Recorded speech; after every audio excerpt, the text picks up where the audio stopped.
دا د رشتې متعلق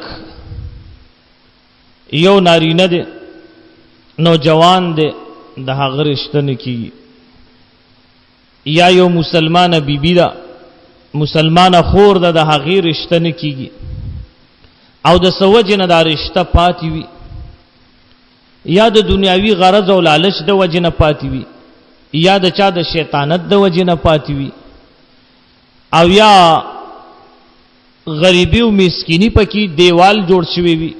بهر چې هر مسله وي د هرې مسلې د وجې نه رشته پاتې وي او رشته نه کیږي، او دغه مسلمان بنده غواړي چې الله رب ذوالجلال جل جلاله زما دا رشته په خیر او عافیت سره وکړي، نارینه دی او که زنانه دی، نو هغه دا پکار دی چې د سورة الفرقان 19 سپاره ده او 54 نمبر آیات ده.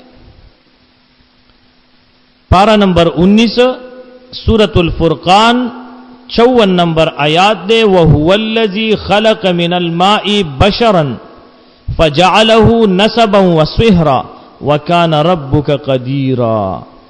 دغه آیات مبارکه د سورة فرقان دا به 21 ورځو پوری روزانه 314 ځل ویا. نو دا دغه نوجوان او دغه مسلمان خور د په خپل باندې ویل شي، او که مور او پلار ورله اویل نو صحیح ده، مور او پلار ورله اویل نو صحیح ده. او که دغه نوجوان او دغه مسلمانی بیبی په خپل باندې اویل نو صحیح ده.